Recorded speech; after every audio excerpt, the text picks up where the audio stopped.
Hyvää alkuiltapäivää, hyvät naiset ja herrat, sekä täällä paikan päällä että striimin päässä. Tervetuloa seuraamaan Helsingin kaupunkiin kohdistuneen tietomurron turvallisuustutkintaselostuksen julkaisua. Suomessa on tänään käynnissä kokonaisturvallisuuden kannalta erittäin tärkeitä keskusteluja ja nyt omalta osaltamme kannamme sitten kortemme kekoon tässä. Tietoverkkorikollisuus on kasvava rikollisuuden ala ja sen aiheuttamat haitat ovat merkittäviä, erityisesti nykyisessä hybridiuhkien tilanteessa. Olen Onnettomuustutkintakeskuksen viestintäpäällikkö Tiina Biiver ja toimin tämän tilaisuuden moderaattorina. Valtioneuvosto asetti 4.7.2024 Onnettomuustutkintakeskuksen yhteyteen riippumattoman tutkintaryhmän selvittämään Helsingin kaupunkiin kohdistunutta tietomurtoa. Tutkintaryhmä on nyt saanut työnsä valmiiksi ja tutkintaryhmän johtaja Hanna Tiirinki on luovuttanut raportin oikeusministeri Leena Merelle noin tunti sitten. Tutkintaryhmä on paikalla tänään lähes kokonaisuudessaan ja ovat varautuneet tämän tilaisuuden lopuksi vastaamaan mahdollisiin kysymyksiin. Oikealla tutkintaryhmän johtaja Hanna Tiirinki, sitten asiantuntijat Ville-Petteri Pulkkinen, Kimmo Rousku, Petteri Järvinen, Lilli Korpiola sekä Tomi Lounema. Koistisen Petri on aikataulusyistä ollut estynyt saapumaan tähän tilaisuuteen, mutta hänkin mukana tutkintaryhmässä. Tutkintaryhmän tehtävän antona on ollut tutkia, miten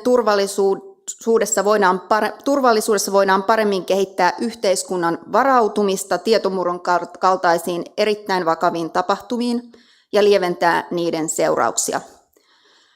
Kyberhyökkäysten tai tietoturvaloukkausten tapahtuessa yhteiskunnassa ei ole nykytilanteessa riittävästi tietoa siitä, miten kansalaisia tulisi tukea ja ohjeistaa parhaalla mahdollisella tavalla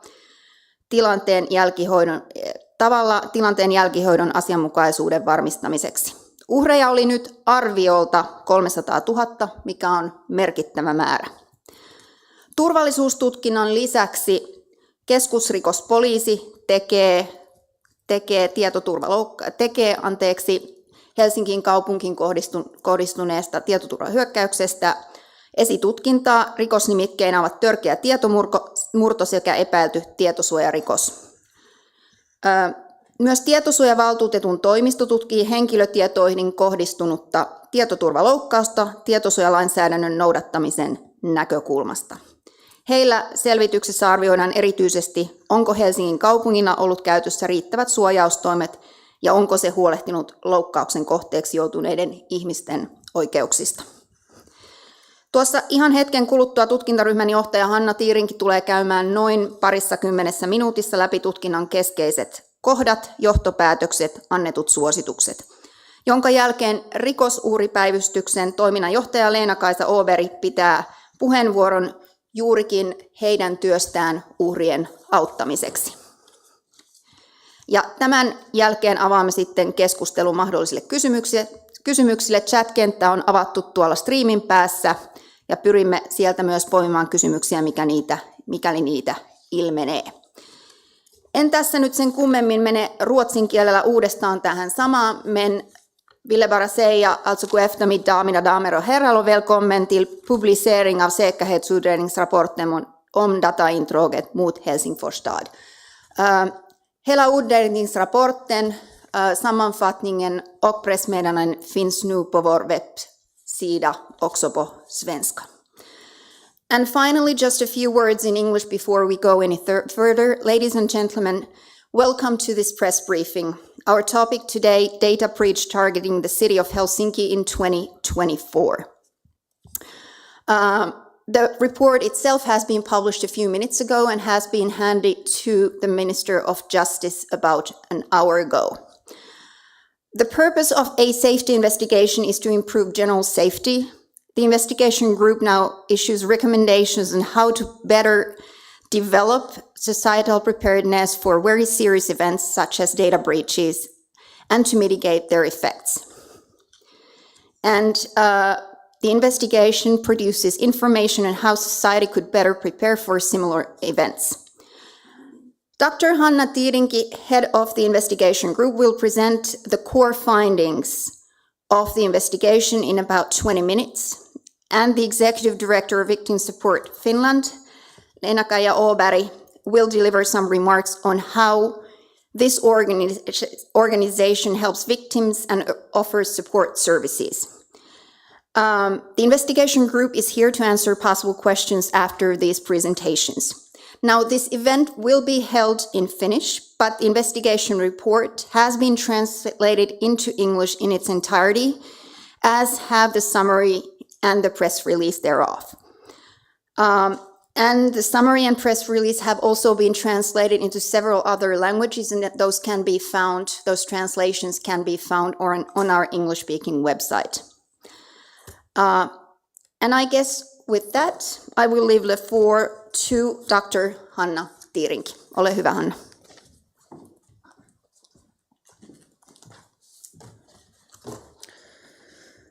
Kiitoksia ja hyvää iltapäivää. Olen toiminut tosiaan tutkintaryhmän johtajana tässä poikkeuksellisen tapahtuman tutkinnassa ja kerron nyt lyhyesti, mistä on ollut kyse, kun tällainen poikkeuksellisen tapahtuman tutkintaryhmä on nimetty. Kerron, mitä olemme tehneet tässä vajaan 11 kuukauden aikana, millaisia johtopäätöksiä tämä tutkintaryhmä on sitten tutkinnan myötä tehnyt ja lopuksi suositukset, joita tutkintaryhmä suosittaa toteutettavaksi. Eli 4.7. niin kuin kuultiin, valtioneuvosto asetti riippumattoman tutkintaryhmän selvittämään Helsingin kaupunkiin kohdistunutta tietomurtoa. Tämä poikkeuksellisen tapahtuman tutkinta liittyy turvallisuustutkintalakiin, jossa on määritelty tällainen niin sanottu poikkeuksellisen tapahtuman tutkinnan mahdollisuus. Edellinen vastaava tapahtuma tutkittiin, kun koronapandemia alkoi. Yhteiskunnassa aika harvinaisia tutkintoja. Tällainen tutkinta, poikkeuksellisen tapahtuman tutkinta, ei ole ainoastaan onnettomuus, vaan voi olla erittäin vakavaa kuolemaan johtanutta tai yhteiskunnan perustoimintaa uhannutta tai vakavasti vaurioittanut tapahtuma, joka ei siis täytä puhtaasti onnettomuuden kriteereitä, niin kuin tässä tietomurtotapauksessa on. Tutkinta on toteutettu turvallisuustutkinnan menetelmin ja tarkoituksena tällä tutkinnalla on yleisen turvallisuuden lisääminen. Painotan, emme ole tehneet tutkintaa oikeudellisen vastuun kohdentamiseksi. Tämä tutkintaryhmä on työnsä aikana selvittänyt tapahtumien kulun, syyt, seuraukset, tehdyt pelastustoimet ja viranomaisten toiminnan. Tutkintaryhmä esittää suosituksia, ja suositusten tarkoitus on estää vastaavan kaltaisia tapahtumia tulevaisuudessa. Myöskin varautumista tietomurron kaltaisiin erittäin vakaviin tapahtumiin ja toki myös lieventää niiden seurauksia, mikäli sellaisia tulevaisuudessa sattuu. Tutkinnan aikana on koottu kirjallista tutkinta-aineistoa, tehty kuulemisia turvallisuustutkintalain perusteella, kontaktoituja organisaatioita 26, puhuttamisia on tehty noin 60. Tässä konteksti ehkä vielä tähän, ennen kuin mennään tapahtumien kulkuun. Tämä julkinen organisaatio, mihin tämä tietomurto kohdistui, ei toki ole Suomessa ainut julkinen organisaatio. Meillä on Valtiokonttorin mukaan noin 4200 julkista organisaatiota Suomessa. Sieltä ehkä näkyvimpiä ovat kunnat, 308 kappaletta, hyvin erikokoisia, erinäköisiä kuntia. Sen lisäksi suurina toimijoina hyvinvointialueet, joita on 21 kappaletta. Tähän lisätään tietomurto-rikollisuuden kasvu, jonka tiedämme olevan kasvussa, ja silloin tietysti erityinen fokus on siinä, että miten vastaavan kaltaisia tietomurtoja voidaan ehkäistä.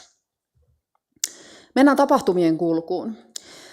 Helsingin kaupungilla havaittiin laaja tietomurto viime vuoden huhtikuussa vappuaattona 34.2024. Tämä tietomurto kohdistui kasvatuksen ja koulutuksen toimialaan, eli me puhutaan kaskosta, ja puhun myös tässä tiedotustilaisuudessa kaskosta, tarkoitan sillä kasvatuksen ja koulutuksen toimialaa, sen verkkoon ja sen palvelimiin. Tuntematon hyökkäjä yritti tunkeutua kaskon verkkoon etsimällä siitä heikkouksia, kokeilemalla eri salasanoja.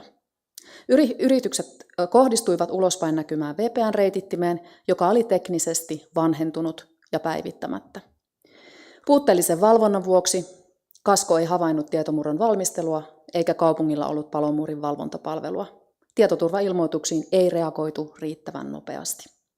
Varsinainen tietomurto käynnistyi 25.4.2024, kun hyökkäjä onnistui reitittimen virheellisen konfiguroinnin seurauksena kirjautumaan kaskon sisäverkkoon hyödyntämällä pimeästä verkosta löytämäänsä yläkoulun oppilaan käyttäjätunnusta ja salasanaa.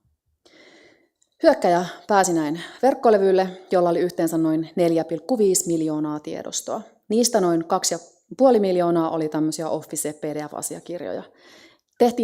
Hyökkäjä teki 4 tiedonsiirtoa, kopioi yhteensä noin 2 teratavua tietoa, eli noin 1/3 siellä verkkolevyllä olleesta sisällöstä. Tässä merkittävää on se, että useat näistä asiakirjoista sisältivät henkilötietoja ja osa kuului erityisiin henkilötietoryhmiin. Näistä voisi käyttää käsitettä salassa pidettävät tiedot. Hyökkäjä tuhosi varmuuskopiopalvelimen ja yritti päästä muihin kaupungin verkkoihin.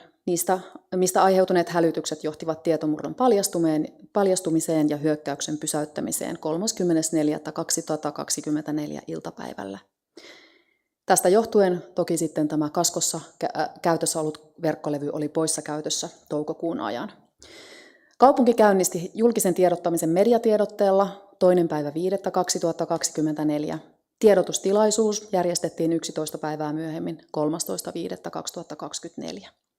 Kaupunki sai lyhyellä varoitusajalla teknistä tukea yksityiseltä palveluntuottajalta Elisa Santa Monicalta. Jälkitoimet ja selvitykset kestivät syyskuuhun 2024 asti. Mitä ovat ne henkilötiedot tai erityiset henkilötietoryhmät? Tässä on vasemmalla kuva niistä tiedoista, joita verkkolevyllä oli tallennettuna. On tietysti huomioitavaa, että tämä kohdistui sinne kasvatukseen ja kouluun. Siellä oli tietoa lapsista, nuorista, heidän perheistään, mutta yhtä lailla työntekijöistä. Hyvin monenlaista tietoa, joka tietenkin on sellaista tietoa, minkä ei pitäisi päätyä muihin tarkoituksiin kuin siihen tarkoitukseen, mitä varten ne on kerätty. Tässä toisessa kuvassa, oikealla kuva 2, näkyy vielä tarkemmin tämä tiedonsiirtojen ajankohdat ja tiedonsiirron ikään kuin aalto 4 vaiheessa, minkä hyökkäjä onnistui tekemään. Tarkemmat tiedot tapahtumien kulusta on raportoitu tutkintaraportissa riittävässä laajuudessa. On raportoitu sillä tavalla, että raporttia lukiessa lukija pystyy ymmärtämään, mistä johtopäätökset ja suositukset ovat johtuneet. Se on raportoitu riittävällä laajuudella myös siitä syystä, että mahdollisimman moni suomalaisessa yhteiskunnassa voisi oppia tästä tietomurrosta ja siihen johtaneista tekijöistä. Käyn seuraavaksi tutkintaryhmän tekemät johtopäätökset läpi. Niitä on 10. Käyn ne kohta kohdalta lävitse. Ensimmäinen johtopäätös. Vielä taustana sen verran, että johtopäätökset sisältävät tapahtuman syyt. Syyllä tarkoitetaan erilaisia tapahtuman taustalla olevia tekijöitä ja siihen vaikuttavia välittömiä ja välillisiä seikkoja. Ensimmäinen havainto on se, että tälle kyseiselle verkkolevylle kertyi vuosien saatossa erilaisia tietoja, ja tarpeettomaksi käyneiden tietojen poistaminen perustui ihmisten oma-aloitteeseen tietojen poistamiseen. Niitä ei systemaattisesti poistettu, tietoa kasaantui. Myöskään tähän ei liittynyt järjestelmällistä valvontaa. Johtopäätös tutkintaryhmältä on se, että tiedon elinkaaren hallinnan perustumien käyttäjien itsensä toteuttamiin hallintatoimiin altistaa tilanteille, joissa tietojen käsittelyn ja tiedon hallinnan kokonaisuudesta muodostuu hallitsematon. Toinen havainto on, tiedonhallintalaki ja tietosuoja-asetus ovat keskenään yhteensovitettuja, mutta yhdessä muiden julkisen hallinnon säädösten, kuten hallintolain, julkisuuslain, arkistolain ja erityislainsäädännön kanssa tiedonhallinnan kokonaisuus näyttäytyy vaikeaselkoisena ja eri lait sisältävät useita samankaltaisia arviointi- ja suunnitteluvelvollisuuksia. Johtopäätöksemme on, julkisen hallinnon tiedonhallintaan liittyy useita eri ajankohtina annettuja säädöksiä, jotka eivät muodosta selkeästi yhteensovitettua kokonaisuutta. Meillä on paljon lainsäädäntöä, meillä on paljon ohjeistusta, mutta yhteensovittamisessa on tämän tutkinnan johtopäätöksenä haasteita. Tämän vuoksi tiedonhallinnasta vastaavien siellä ihan käytännön työssä on hankala hahmottaa vaatimusten kokonaisuutta, ja se johtaa näiden vaihtelevaan soveltamiseen. Kolmas havainto on julkisen hallinnon tiedonhallintaa, tietoturvaa ja tietosuojaa ohjaavat useat eri viranomaiset.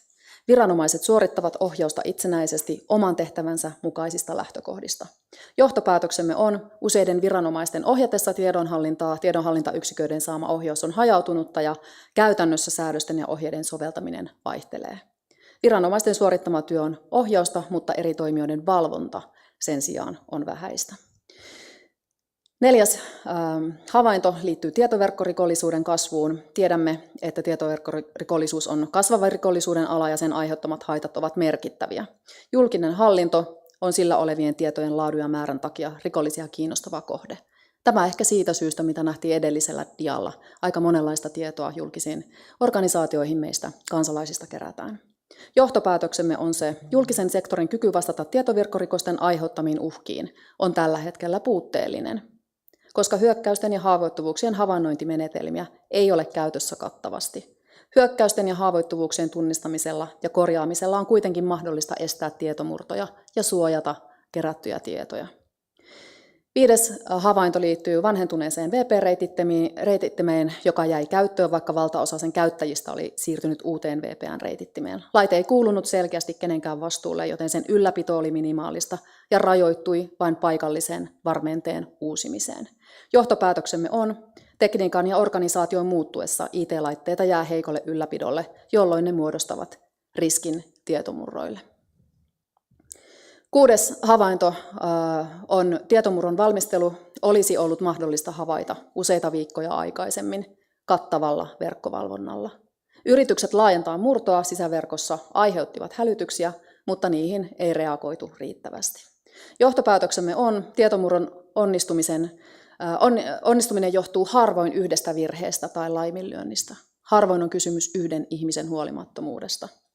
Verkkovalvonta on keskeinen osa tietoturvallista IT-ympäristön hallintaa. Puuttuva logitieto hidastaa vahinkojen selvittämistä, haittaa puhdistustyötä ja vaikeuttaa tuleviin hyökkäyksiin varautumista. 7. havainto. Tietomurtotapauksessa vastuut asian selvittämisestä ja torjumisesta on hyökkäysten kohteeksi joutuneella organisaatiolla, tässä tapauksessa Helsingin kaupungilla.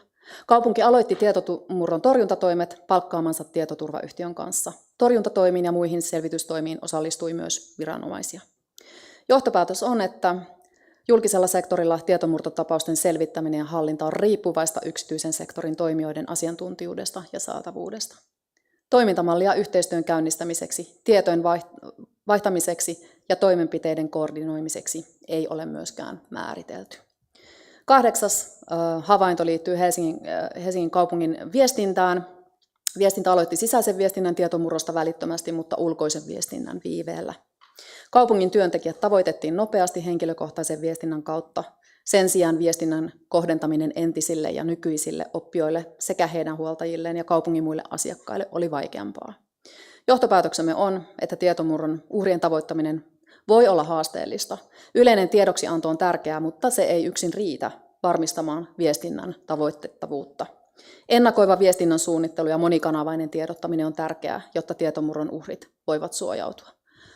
9. havainto liittyy nimenomaisesti nyt tähän kohderyhmään. Kasvatuksen ja koulun alalla oli suuri joukko lapsia, nuoria ja heidän perheitään. Lapsille ja nuorille kohdennettu tiedottaminen oli puutteellista, eikä se huomioinut riittävästi eri-ikäisten ja eri ikäryhmien tarpeita, kuten viestinnän kohdentamista ikätason mukaisesti. Johtopäätöksemme on, että alaikäiset tietomurron uhrit eivät välttämättä pysty myöskään suojaamaan tietojaan itse. Sen vuoksi viestinnän kohdentaminen lapsille, nuorille ja huoltajille on tärkeää, eikä hankala toteuttaminen saa olla sen esteenä. Viimeinen havaintomme liittyy omien tietojen rajoittamiseen. Suomessa on mahdollista rajoittaa omien tietojen käyttöä ja luovuttamista julkisissa tietojärjestelmissä. Ne perustuvat henkilön itsensä tekemiin omien tietojen käyttöä rajoittaviin asetuksiin, jotka eivät kuitenkaan täysin pysty estämään tietojen käyttöä rikollisiin tarkoituksiin.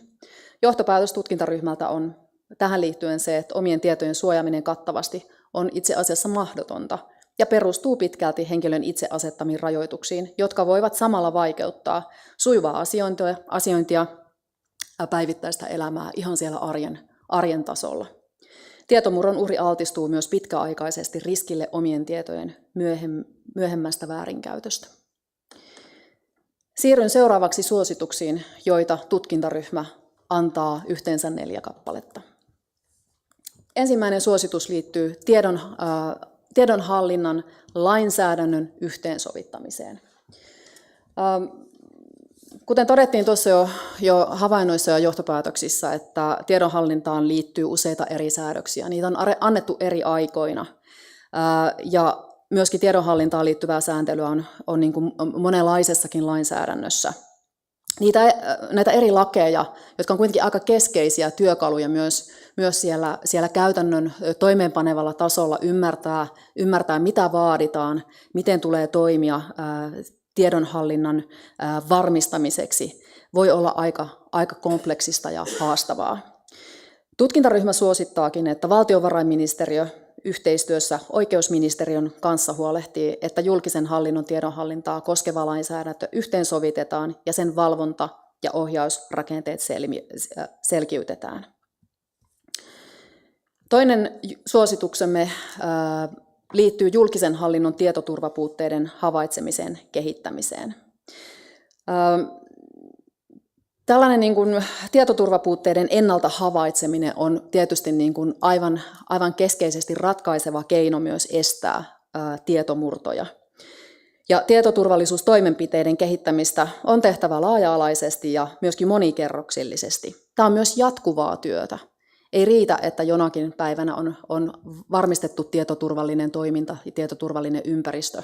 Se on jatkuvaa kehittämistä ja jatkuvaa tietoturvakäytänteiden parantamista. Tutkintaryhmä suosittaa, että valtiovarainministeriö yhteistyössä liikenne- ja viestintäministeriön kanssa selvittää, millä tavoin julkisen hallinnon tietoturvapuutteiden havaitsemista voidaan valtakunnallisesti parantaa ja varmistaa, että julkisilla toimijoilla on riittävät kyvykkyydet tietoturvapuutteiden havaitsemiseen ja korjaamiseen. Kolmas suositus liittyy viestinnän ohjeistuksen kehittämiseen tietomurtotapahtumissa. Tutkintaryhmä toteaa, että viestintä on osa tietomurtoihin varautumista.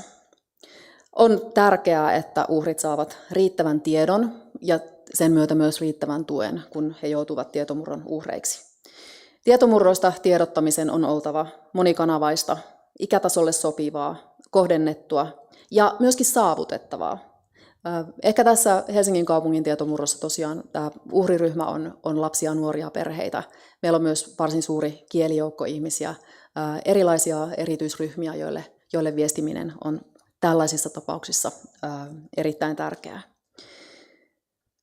Tutkintaryhmä suosittaa, että valtiovarainministeriö yhteistyössä Opetushallituksen kanssa huolehtii, että kunnat ja kaupungit kehittävät tietomurtotapausten viestintään selkeää saavutettavaa ohjeistusta, jonka avulla uhrit voivat suojautua tietomurtojen seurauksilta ja suojata omia henkilötietojaan.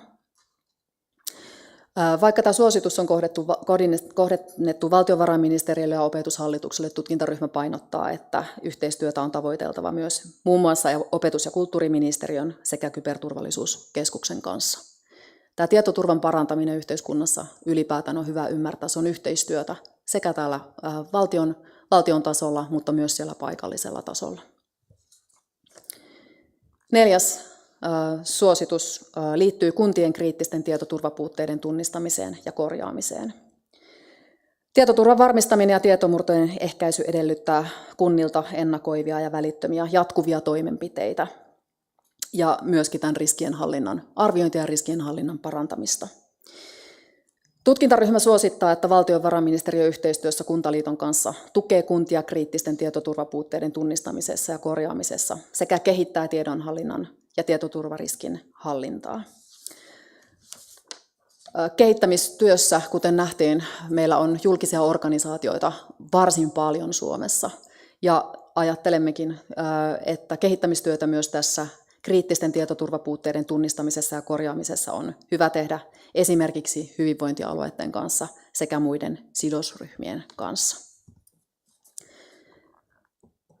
Tässä oli lyhkäisyydessään tapahtumien kulku, johtopäätökset sekä annetut suositukset. Suosituksista vielä mainittakoon, että suositukset on tarkoitettu toteutettaviksi. Niiden antamista ja niiden muotoilua on valmisteltu huolellisesti muun muassa suosituskeskusteluilla vastaanottavan organisaation kanssa. Ne eivät siis tule yllätyksenä. Ja on vielä hyvä muistaa, että turvallisuustutkintalaki määrittää otkesia seuraamaan suositusten toteutumista, ja sitä tullaan tekemään seuraavan 10 vuoden ajan. Tutkintaselostus ei siis siltä osin ole menossa sinne pöytälaatikkoon pölyttymään. Tässä kohtaa tässä oli minulta kaikki ja menemme eteenpäin. Kiitos.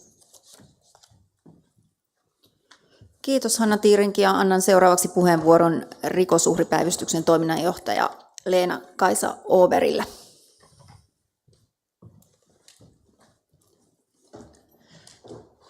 Joo, hyvää iltapäivää minunkin puolestani ja oikein paljon kiitoksia, että tämä rikoksen uhrien näkökulma ja tukipalvelut on myös kutsuttu mukaan tähän tärkeään asiaan. Meidän näkökulma tässä on sen henkilön, sen alaikäisen vanhemman, alaikäisen, näiden perheiden, näiden työntekijöiden, joiden tiedoista tässä on ollut kyse. Rikosuhripäivystys on varautunut näihin tietomurtotilanteisiin ja me pystytään meidän valmiusjärjestelmän avulla laajentamaan palveluita erilaisissa tämmöisissä laajoissa rikostapahtumissa. Tämä valmiusjärjestelmä on kehitetty lokakuussa 2020 julkisuuteen tullen Vastaamo tietomurron kokemusten pohjalta. Eli pystytään hälyttämään nopealla aikataululla päivystäjiä yksi valmiustilanne päällä, mutta asiakkaiden määrä kokonaisuutena jäi kuitenkin suhteellisen pieneksi. Kuten kaikissa aiemmissa tietomurtotapauksissa, tässäkin tapauksessa yhteyttä ottaneiden asiakkaiden tiedon tarve ja kysymysten määrä oli hyvin suuri. Me pidetään erittäin tärkeänä sitä, että tietomurron kohteeksi joutuneet organisaatiot antavat itse mahdollisimman paljon tietoa ja ohjeistusta. Suosittelemme laittamaan myös Rikun yhteystiedot ohjeisiin, jos rikoksen uhreina on myös yksityishenkilöitä. Nämä tällaiset tapaukset voi oikeudellisesti olla hyvin mutkikkaita ja meidän tehtävä on tällöin selvittää asioita ja pyrkiä antamaan niistä tietoa asiakkaille mahdollisimman ymmärrettävästi. Tietomurron kohteeksi joutuneet ihmiset voivat organisaation itsensä antaman tiedon lisäksi haluta saada myös jonkun toisen näkemyksen tilanteesta, täydentäviä tietoja ja tarkempaa tietoa heidän oikeudellisesta tilanteestaan ja oikeuksistaan. Onhan myös mahdollista, että tietomurron kohteeksi joutunut organisaatio on itse epäiltynä tietosuojarikoksesta. On tärkeää muistaa, että tietomurtojen kohteena on usein hyvin suuri määrä ihmisiä, joilla myös henkilökohtaiset tilanteet ja tarpeet voivat olla hyvin erilaisia. Mikä merkitys esimerkiksi on sille, jos henkilöllä on turvakielto, tai mitä pitää ottaa huomioon, jos hänellä on iän tai sairauden aiheuttama alentunut toimintakyky? Helsingin kaupungin tapauksessa asiakkaat ovat kokeneet hankalana sen, että ei tiedetä, mitkä ja keiden tiedot ovat oikeasti vaarassa, ja toisaalta kyse on hyvin suuresta määrästä mahdollisia vuodettuja henkilötietoja. Vielä tänä päivänäkään ei ymmärtääksemme ole täyttä selvyyttä siitä, ketkä tässä kokonaisuudessa ovat asianomistajia, eli rikoksen uhreja rikosprosessissa. Tämä tietysti varmasti selviää tässä tutkinnan edetessä, mutta tilanne on ymmärrettävästi hankala niiden ihmisten kannalta, jotka asiaa omalta kohdaltaan pohtivat. Usein asiakkaat toivovatkin enemmän kohdennettua, henkilökohtaista tiedotusta siitä, mitä ja kenen tietoja on vaarantunut ja miten se vaikuttaa juuri minun tai perheeni tilanteeseen. Jos sitä tietoa ei ole saatavissa, on sekin kerrottava selkeästi. Yhteydenottajia tässä tapauksessa mietitytti erityisesti myös se, mitä vahinkoa alaikäisen tiedoilla on mahdollista saada aikaan ja millaisia suojaustoimenpiteitä heille tulisi tehdä. Asiakkaita huoletti se, että miten kauan tietomurto voi vaikuttaa tällä hetkellä alaikäisten lasten elämään ja tuleeko heidän tehdä jotain toimia täysi-ikäistyttyään. Tietojen hyväksikäyttöhän voi, vaikka se edelleen tilastollisesti on epätodennäköistä, tapahtua vasta monien vuosien päästä, mikä luo epävarmuutta ja epätietoisuutta. Näitä suojaustoimenpiteitä me näissä tietomurtotapauksissa paljon asiakkaiden kanssa selvittelemme. Niistä on hyvät yleisohjeistukset suomi.fi-sivustolla, mutta asiakkaat voivat haluta pohdinta-apua siihen, että miten juuri tässä tapauksessa kannattaisi toimia ottaen huomioon, että suojaustoimiin voi liittyä myös erilaisia käytännön hankaluuksia. Vaikka tietomurron uhrien tiedonsaannin kannalta on tehty paljon hyviä uudistuksia, muun muassa juuri mainitut ohjeistukset suomi.fi-sivustolla, pidämme kuitenkin tärkeänä, että uhreilla on tarjolla myös henkilökohtaista neuvontaa ja keskusteluapua. Yksilölliset tilanteet voivat vaihdella ja tilanteet voivat aiheuttaa myös monenlaista huolta ja ahdistusta, jota varten esimerkiksi meiltä Rikusta saa keskusteluapua tilanteen aiheuttamiin tunteisiin. Tässä raportissa on hyvin tärkeitä huomioita uhrien kannalta ja toivommekin, että nämä toteutetaan käytännössä, niin kuin äsken tässä todettiin, että opimme jokaisesta tällaisesta tapahtumasta tulevaisuutta varten. Kiitoksia.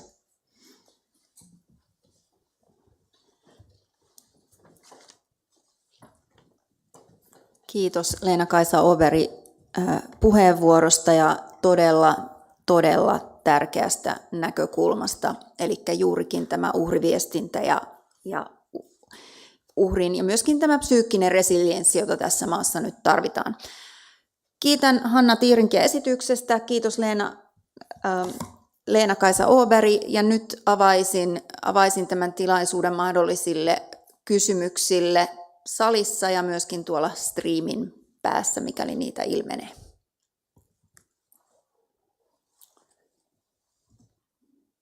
Olkaa hyvä.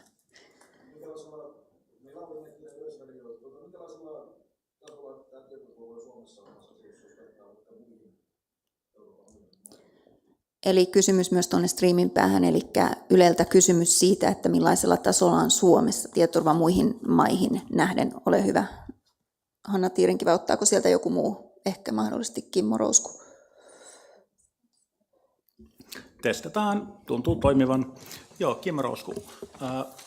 Jos kansainvälisesti verrataan, niin ekana kannattaa miettiä hallinnollisesti, oikeastaan lainoikeudellisesti, miten tämmöiset niin kuin, viranomaisten toimintaresurssit ja muut on toteutettu. Kansainvälinen tietoliikennejärjestö ITU muun muassa mittaa säännöllisesti muutaman vuoden välein globaalisti, miten nämä puitteet on eri valtioissa kunnossa. Suomi on siellä ykkössijalla, voi sanoa, että mallioppilas, tämmöinen niin kuin roolimalli, tosin 45 muun valtion joukossa, eli meillä tavallaan nämä niin kuin hallinnolliset puitteet on varsin hyvässä kunnossa, mutta nämä ei estä yhtään tietomurtoa sen takia, koska se on aina jokaisen organisaation tehtävää. Ja tässä meillä on aika paljon eroja erilaisten organisaatioiden välillä. Voisi sanoa, että mitä kriittisempää toimintaa, on se sitten liiketoimintaa tai julkisen hallinnon organisaatio, niin sitä tärkeämpää heidän on itse huolehtia siitä, että heillä on nämä tietyt tämmöiset kyberhygieniaan liittyvät perusperiaatteet kriittisimmillä toimijoilla, tärkeimmät keskeiset prosessit kunnossa, koulutettu, ohjeistettu ja niitä valvotaan. Eli vaikka Suomessa näitä on tapahtunut viimeisen 5 vuoden aikana muutama merkittävämpi, niin omasta mielestäni tämä on verrattuna moneen muuhun maahan niin vähemmän, keskimääräistä vähemmän. Kiitos Kimmo. Ole hyvä. Kysyisin, että onko tästä mahdollisesta epäilystä tai rikoksen tekoon tietoa tai selvittääkö? Eli kysytään mahdollista tietomurron tekijästä epäilystä. Otatko Hanna Tiirinki? Kiitos kysymyksestä. Turvallisuustutkinnassa ei puututa syyllisyyskysymyksiin. Meillä on sitä varten Suomessa toinen viranomainen, poliisi, joka tutkii tätä syyllisyyttä ja tekijäkysymystä.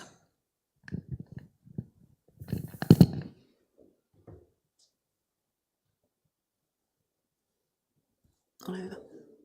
Tästä tiedosta, mitä on viety, kuinka kattavasti se tiedetään, että mitä keneltäkin on viety.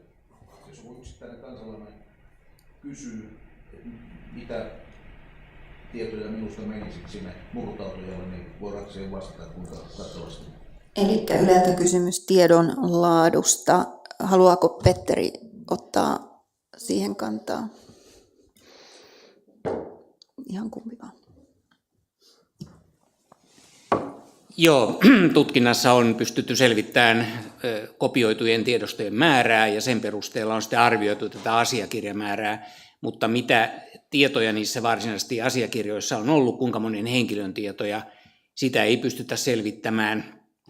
Helsingin kaupungillahan on sitten ollut itsellä tällainen lomake, jolla on voinut kysyä, onko minun henkilötietoja ollut täällä verkkolevyllä, johon tietomurto on kohdistunut, ja se antaa sitten sen potentiaalisen vastauksen, että tietoja on ollut, tällä levyllä mahdollisesti niitä on vuotanut, mutta sen tarkempaa vastausta tähän kysymykseen ei tutkinnassa ole saatu. Kiitos Petteri. Ja ehkä nyt vielä tähän jatkaisin sen verran, että niin kuin kriisiviestinnässäkin yleensä lähdetään sillä laajemmalla mahdollisella haitalla. Eli jokainen, joka kuvittelee, että mahdollisesti hänen tietoaan mennyt, mitä mennyt, niin kannattaa suojautua. Olemmeko tästä samaa mieltä? Kyllä. Tutkintaryhmä nyökkäilee. Ole hyvä.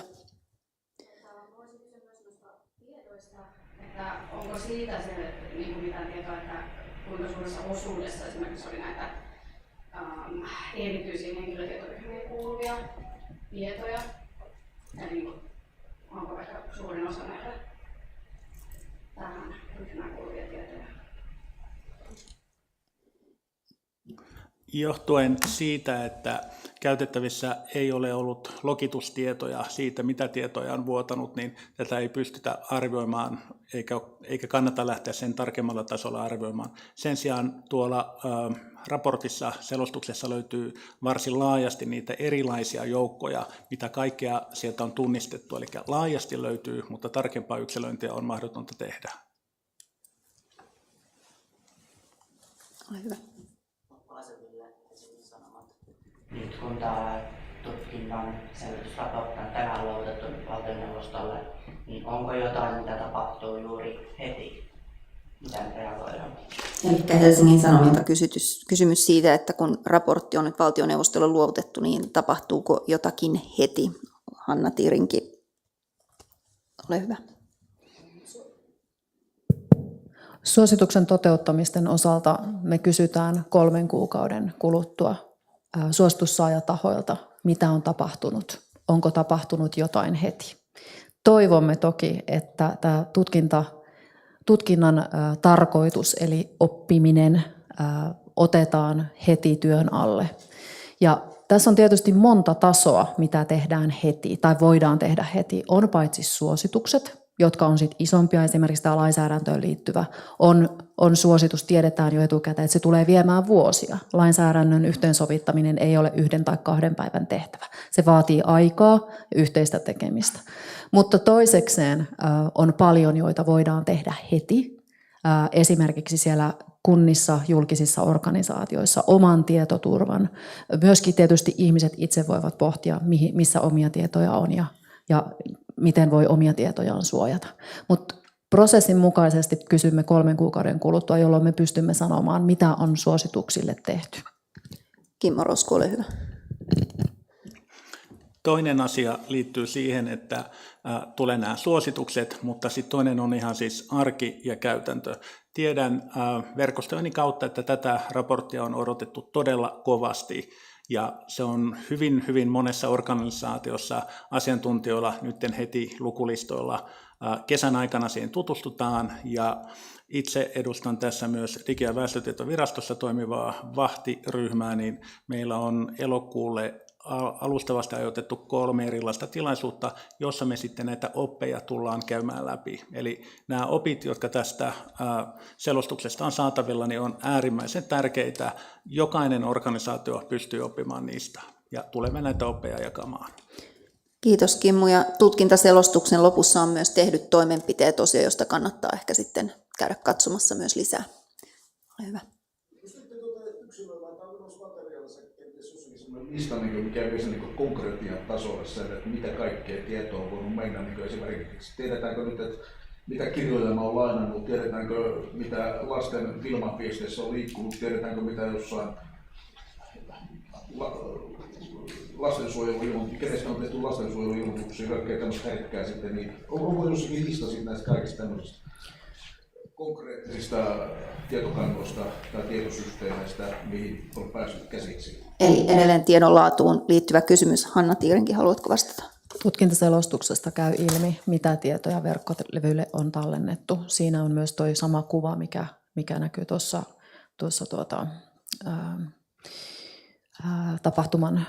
tapahtumin kulkua läpikäydessä. Eli löytyy tutkintaselostuksesta tarkemmat tiedot, minkä tyyppisiä tietoja esimerkiksi päiväkotilapsista tai koululaisista, heidän perheistään tai työntekijöistä, millaisia tietoja verkkolevylle oli tallennettuna.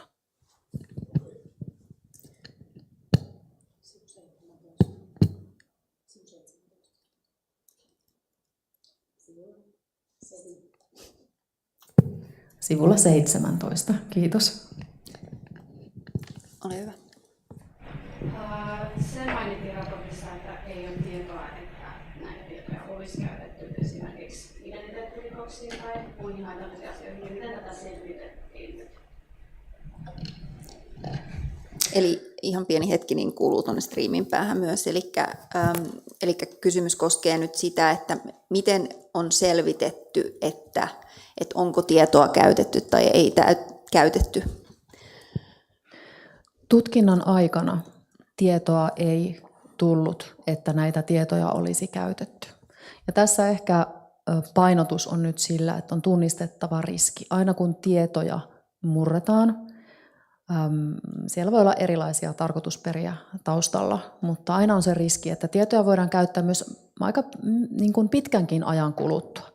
Tällä hetkellä meillä ei ole tiedossa, että näitä murrettuja, varastettuja tietoja olisi käytetty esimerkiksi identiteettivarkauksiin.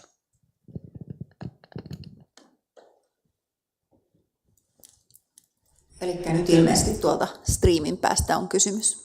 Kyllä, täällä on striimissä tullut muutamia kysymyksiä. Ensimmäisenä, onko tutkinnassa tarkasteltu Kaskon muita IT-järjestelmiä, niiden tietoturvan tasoa ja onko niistä löytynyt puutteita? Ottaako Kimmo vai Petteri? Voin vaikka aloittaa. Tässä yhteydessä ei ole ollut tarvetta erikseen tarkistaa muita, koska siinä yhteydessä, kun tämä tietomurto havaittiin, niin samassa yhteydessä varmistettiin se, että murtautuja ei ole siellä muissa järjestelmissä enää kiinni, jotta pystyttiin sitten käynnistämään tavallaan tilanteen palauttaminen. Eli erikseen ei ole tutkittu muita, keskitytty nyt tähän kyseiseen tapahtumaan. Sitten oli chatissa pohdittu, että kun julkishallinnon hankkeet yleensä kestää kysyjän mukaan 5-10 vuotta, niin millä tavalla edetään sitten tästä eteenpäin niin, että mahdollisimman monessa organisaatiossa pystyttäisiin varautumaan näihin tietoturvariskeihin?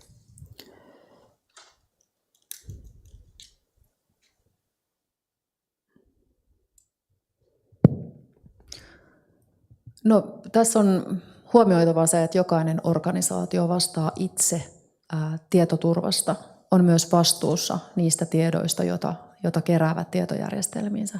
Ja tällöin myös jokaisella organisaatiolla liittyy tietynlainen autonomia myös päättää siitä, että millä tavalla he edistävät ja priorisoivat tietoturvan edistämistä omassa organisaatiossaan. Ja tähän lisäisin sen, että Suomessa astui voimaan 8.4.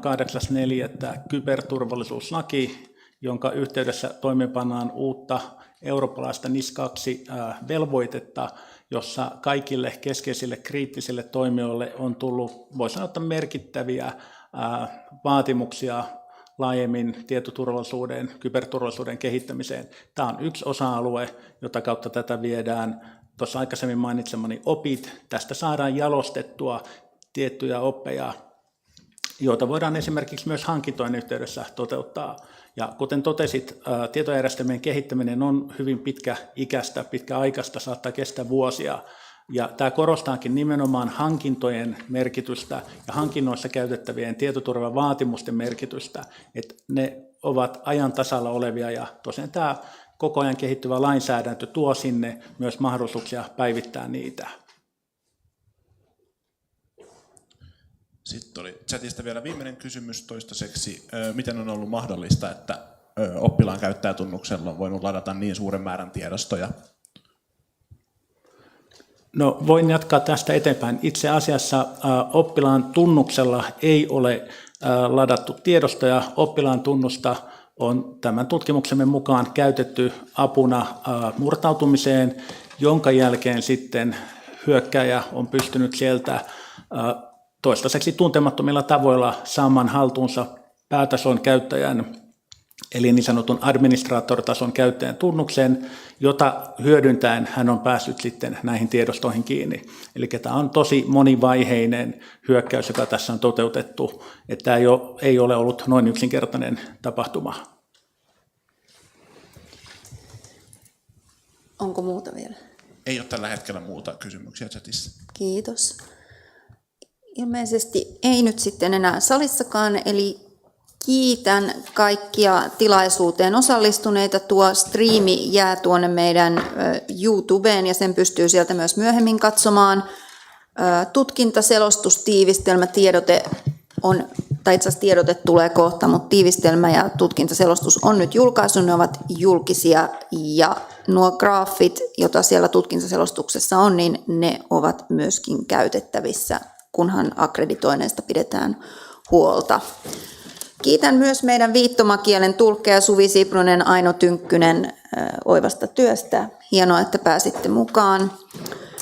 Keskustelu jatkuu paitsi tuon suositusten seurannan ja muiden toimien kanssa, niin Suomi-areenalla 26.6. kello 14. Meillä on aina tietomurtoihin varautuminen osana kokonaisturvallisuutta, missä yhteiskunnan tämän hetken varautuminen, siellä kova paneelikeskusteluita mukana, eli kannattaa tulla seuraamaan paitsi meitä, niin myöskin ehkä Kaita ja Paada Pastua sen jälkeen.